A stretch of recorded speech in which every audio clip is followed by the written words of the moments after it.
өдрөө мэндийг хүргэе. Энэ удаа та бүхэндээ хаантаа цувралын хамгийн нууцлаг, хамгийн аюултай бүлгэн болох сүүдрийн бүлгэн, өөрөөр хэлбэл Phantom Troop-ийн талаар сонирхолтой зүйлсийг бэлтлээ.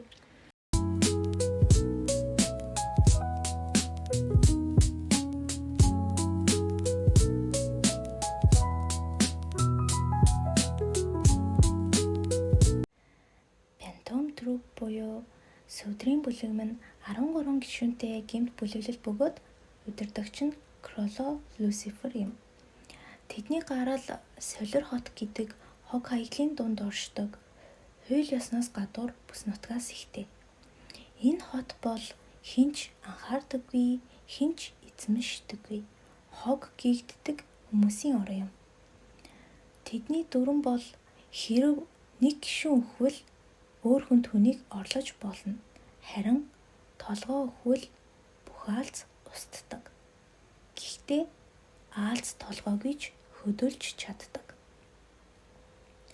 Одоогоор бидэнд мэдэгдэж байгаагаар Phantom Troop-ийн хамгийн том хөдөлгөөн бол Йоркшир хотод болсон үнэт эдлэлийн дуудлага худалдаа юм. Тэд мапын хяналтан доор байгаа хот руу орж бүхэл барааг дээрэмдэн хэдэн зуун хүний амьд хүрсэн байдаг. Аалзнууд тэнд хүчээ бүрэн харуулж чадсан. Гэхдээ тэдний амар амгалан байх үе ингээд дууссан байдаг. Kurapika нь Kurta овгоос амьд үлдсэн сүүлийн хүн бөгөөд тэд Kurta овгийнхныг бүгдийг нь хүйс тэмтэрч цогцсноос нь бүх улаануудыг нь ухаж авсан байдаг. Энэ үеэр Kurapika тосгондоо байгаагүй бөгөөд эргэж ирэхтэн түүнийг аимшигтай дүр зураг ухтаж энэ хэргийг үйлдсэн хэрэгтнүүд сүүдрийн бүлгэн болохыг мэдээд тэднээс заавал өшөөгөө авна гэж өөртөө тангараглан ангууч болохоор эргэлт буцалтгүй шийдсэн байдаг. Kurapika овоогинд тангарахтны элдээ ашиглан хороосон. Факунуудаач тангарахтны элднээс болж үхдэг. Мөн Кролог барьж нээн ашиглах боломжгүй болгосон. Энэ бол бүлгийн хувьд анхны том цохил байсан юм а.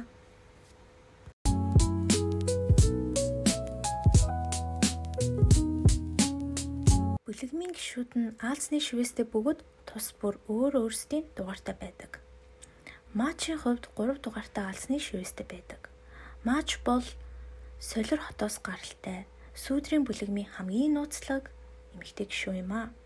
Мачи хүйтэн төрхтэй, хурц харцтай эмэгтэй боловч маш нарийн сэтгэл зүйтэй, хосгүй, ховор ур чадвартай хүн. Тэр аураагаа нэн утас болгон хувиргаж түүгээрээ нэн ойдл хийж, шарх ханиулах, хүмүүсийн эд эрхтэн холбох гэх мэт зүйлсийг хийж чаддаг. Мачийн хувиргагч төрлийн чадвартай. Тэр ихэнхдээ чимээгүй, хүндий огт инээдэггүй. Гэхдээ энэ нь түүний сэтгэл зүйг биш, гүн сэтгэлдээ, гэхдээ илэрхийлдэггүйг нь илтгэдэг. Тэр сүүдрийн бүлэгмийн хувьд эмч, ойдлчин, бас зарим талаараа сэтгэл зүйч. Бусдыг ойлгохдоо маш мэдрэмжтэй.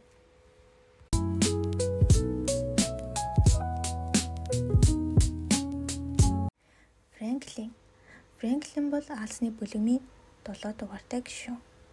Тэрээр Солир хотоос гаралтай. Фрэнклин хэлбэржүүлэгчийн хүчтэй бөгөөд хуруунуудаараа хос булимод нэн сумаар бууддаг. Тэр бүх хурууныхаа өндгийг тайрсан бөгөөд энэ нь аураагаа чөлөөдөө засварлах боломж олгодог. Ингэснээр хуруунуудаа буушиг болгон хувиргадаг гэсэн үг.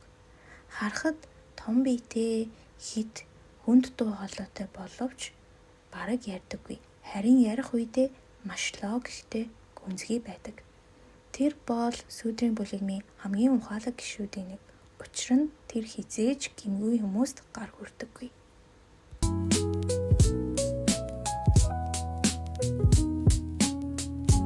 Финкс аалзны бүлэгмийн 5 дугаарын шивэстэй байдаг. Тэр Солир хотоос гаралтай бөгөөд бүлгийн анхны цөөн гишүүдийн нэг. Финкс булчинлаг биетэй, өгөөтэй зан аран шинтэй, гэхдээ маш аюултай залуу. Тэр Хисока шиг солиотой биш, Кроло шиг хүйтэнч биш. Гэхдээ хүчний хувьд хинтээ чин зэрэгцэх чадвартай. Гараа ердөө нэг удаа эргүүлэх бүртээ цохилтын хүчийг нэмэгдүүлж чаддаг. Финкс хүч нэмэгдүүлэгч төрөлд багтдаг. Тэрээр ихэвчлэн егерт маягийн хувцас өмсдөг бөгөөд энэ нь түүнийг улам нууцлаг өвөрмөц харагдуулдаг. Жахан түргэн уртай хүчээр асуудлыг шийдэх гээд байдаг талтай.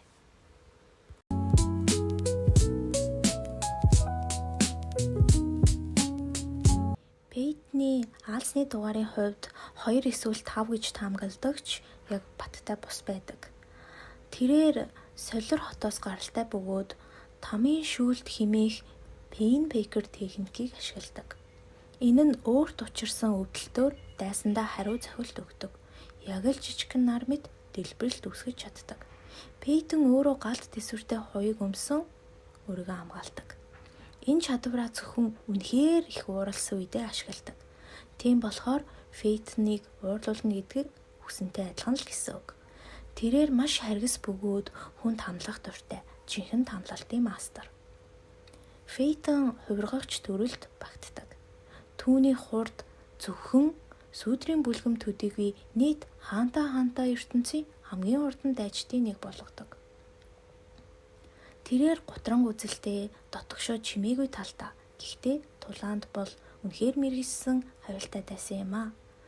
Короло байхгүй үед сүүдрийн бүлгэмийн удирдагчийг төр орлож байсан бөгөөд энэ нь түүнийг хэр их итгэл хүлээсэн гэдгийг нь баталж байна.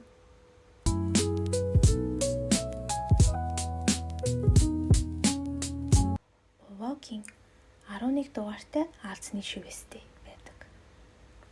Тэрээр хүч нэмэгдүүлэгч бөгөөд бүлгийн хамгийн хүчтэй биетэй нэгэн. Овогийн бол сүүдрийн бүлгэмийн анхны гишүүдийн нэг. Тэр маш өндөр, булчинлаг биетэй, ширүүн зан аран шинтэй. Овогийн үргэлж чанга ярддаг, хашгирдаг, инээдэг. Гэхдээ тэр найзуудтай үнэнч. Тэр тусмаа Королод Нобунагатай хамт тулалдахдаа их хүчрэхэг болдог байсан. Овогны хамгийн дурсамжтай, хамгийн сэтгэл хөдлөм тулаан бол Курапикатай хийсэн тулаан. Курапика Овогныг барьж өөрийн Chain Jail техникт оруулдаг. Энэ нь зөвхөн сүүдрийн бүлгэмийн гишүүдийг л хорих чадвартай техник юм. Курапика түүнийг хамтрагчдынхаа тухай мэдээлэл өг гэсэн ч Овогийн би найзуудынхаа төлөө үхэж бэлэн тэнгээ гэсэн үгээр хариулдаг. Тулааны төгсгөлд Курапикагийн Judgment Chain зүрхэнд нь орж Овогийн амьсгал хураадаг.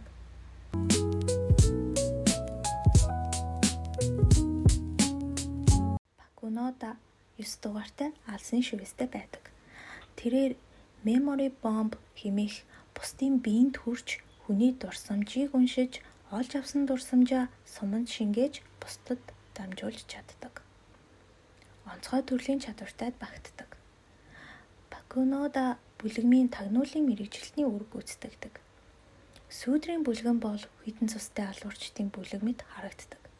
Гэвч зарим гишүүд нь зүрх сэтгэлтэй, үнэт зүйлтэй, дотроо халуун хүмүүс байдаг. Пакунода бүлгийн гишүүдийн хоорондын холбоог хамгаалдаг. Королог дээдэлж Фейтэн, Финкс нартай ч ойр байдаг. Сүүдрийн бүлгэмийн гишүүд Овогны өшөөг авахын тулд Курапикаг барих гэж яваад Гон Кирова хоёрыг барьсан ч бүлгийн удирдагч Короло Люциферийг Курапикад алддаг. Курапика Пакунодад барьцааны хүмүүсийг солилцох болзол хүчээр тулгаж ганцаараа ир гэж шаарддаг. Пакунодогийн өмнө Курапикагийн хэлсний дагуу хийж толгойлогч Королог аврах уу эсвэл толгойлогчоо эрсдэлд оруулаад Курапикаг барьж авах уу гэдэг хоёр сонголтын өмнө ирдэг. Тэрээр сонголтоо хийдэг.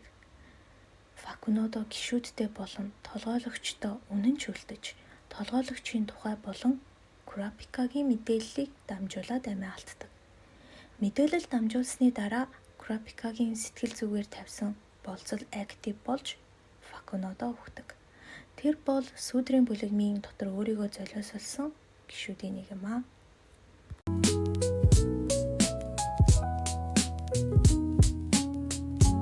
Шалнарк 6 дугаартай аалзны шивэстэй байдаг.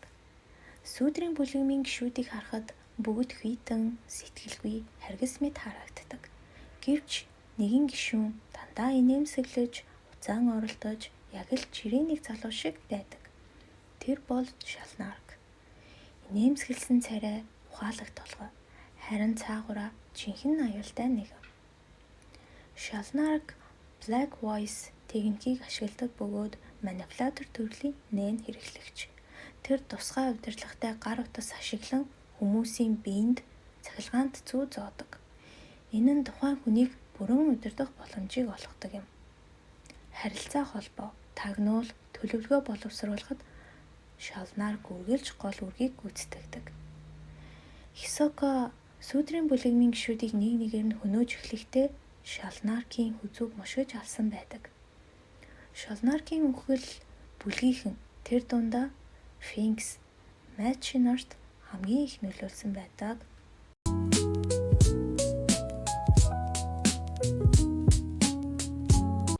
Шизуко 8 дугаартай алсны шивэстэй байдаг. Тэрээр Дэмэ-чан хэмээх тоос сорогч хэлбэртэй нээн зэвсэг ашигладаг. Энэ нь бүх зүйлийг сордог, маш их хязгааргүй багтаамжтай байдаг. Шизуко нь биежүүлэгч төрлийн чадвартай. Тэр нүдний шилтэй, бага зэрэг мартамхай дуу. Бүр Гонто гар байрснаа хүртэл маргааш нь мартчихсан байдаг. Хөөхөн инээмсэглэлтэй. Гэхдээ секунд хүрэхгүй хугацаанд хүний бүх цусыг сорж чаддаг. Энэ нь хүлээс чиглэлгүй аюултай. Тэр хүйтэн хөндий бөгөөд уугийн үхлийг хүртэл хүн дээр тусгаж аваагүй байдаг.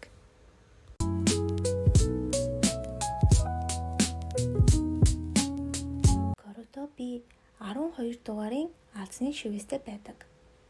Тэрээр хуурамч галерей хэмээх чадвартай бөгөөд ямар ч биет зүйлд зүүн гараараа хүрээд баруун гараараа хуулбарлаж чаддаг. Бүр өндөр барилгыг ч хэд хэдээр нь хуулбарлаж чаддаг. Гэхдээ амьд биетийг хуулбарлаж чадахгүй. Коротопийн биежүүлэгч төрөлд багтдаг. Тэр маш чимээгүй, тулаанд бараг оролцдоггүй. Харин хулгай дээрэм хийхэд ашигтай гишүү юм аа. Коротопийн Хисокод алагдсан байдаг.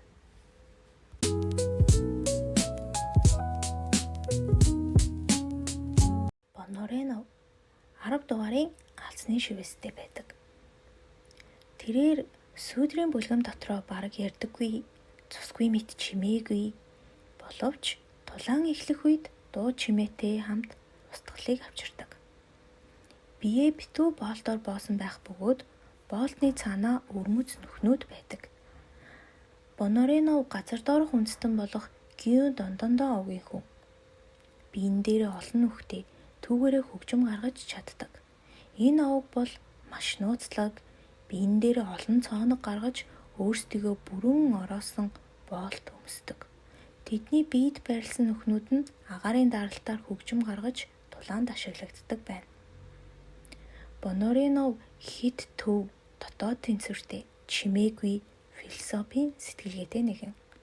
Фэнүүдийн таамгаар тэр үнэндээ сүүдрийн бүлэгмийн хамгийн аюултай гишүүдийн нэг гэж үздэг. Учир нь түүний хүчийг бүрэн хэмжээгээр хараахан дэлгэж үзүүлээгүй.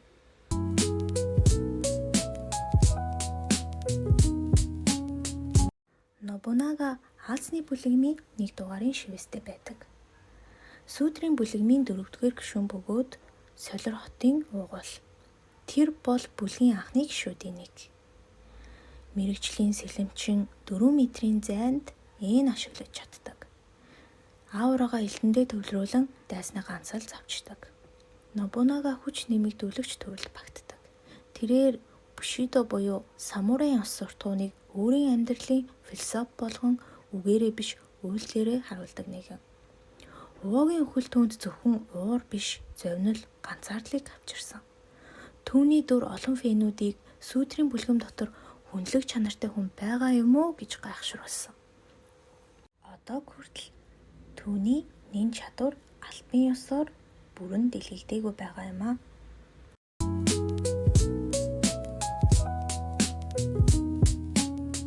Хисока 4 дугаарын гишүүн. Тэр бол анх ангуужийн шалгалтын дээр бидний нүдэнд өртдөг. Хисоко зүүн савингоороо хөдөлдөг. Хүчтэй дайсан дуртай, аюултай бөгөөд урьдчилж таахын аргагүй дүр. Тэрээр өмнөх 4 дугаарын гишүүн болох Омокагегийн оронд шинээр бүлгэмд илэссэн байдаг. Хисоко Банжи Гам гих эрзэн ба наалддаг чанартай нээн ашигладаг. Чихрийн богшиг суналттай, наалдамхай, гэхдээ маш их хүчтэй авраатай. Үүрээ дайсны зэвсгийг булаах, хөдөлгөөн хязгаарлах, гинтийн цохилт төгөх гэх мэт элдв төрлөөр ашиглаж чаддаг. Тэрээр өөрийн сонирхлоор бүлгэмд илэссэн ч үргэлж хүчирхэг хүмүүстэй тулалдахыг хүсдэг учраас Короло болон бусад гишүүдтэй тулалдах сонирхолтой байдаг. Хисоко бүлэгмийг туршилтын талбар гэж үздэг.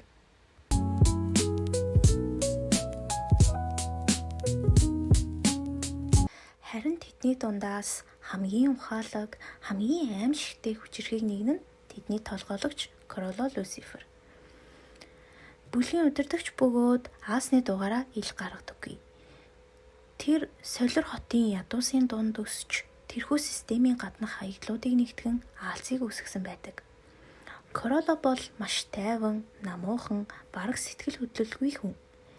Тэрээр Скел Хантер гих онцгой нэн чадвараараа бусдын хүч чадварыг хулгайлж өөрийн болгож чаддаг. Онцгой төрөлд багтдаг. Королог сүүдрийн бүлэгмийн гишүүдийн хүндлэлийг хүлээсэн нэгэн. Тэр тэднийг урайлагч бус зөвхөн итгэл төрүүлэгч нэгэн. Короло нь Курапика тулгайлагдан тангарахтны илд хэрэглүүлж, нэн чадвараа ашиглуул үхэх тохиролцоог хүчээр хийлгүүлж, мөн сүүдрийн бүлэгмийн гишүүдтэйгээ уулзаж болохгүй гэсэн дүрмийг давхар дагаж мөрдөх шаардлагатай болсон байдаг.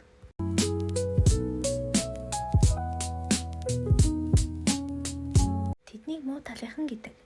Гэхдээ яг үнэндээ тэд өөрийн дүрмтэй бүлгэм. Тэд үнэт зүйлсийг хамгаалдаг. Заримдаа гишүүдэд золиослохгүй байхыг илүүд үздэг. Сүүдрийн бүлгэн бол зөвхөн хүчтэй бүлэг биш. Тэд ёс зүй, өшөө, үнэт зүйл, айдас, хайр, хагцал бүхнийг агуулсан нэгэн соёл билээ.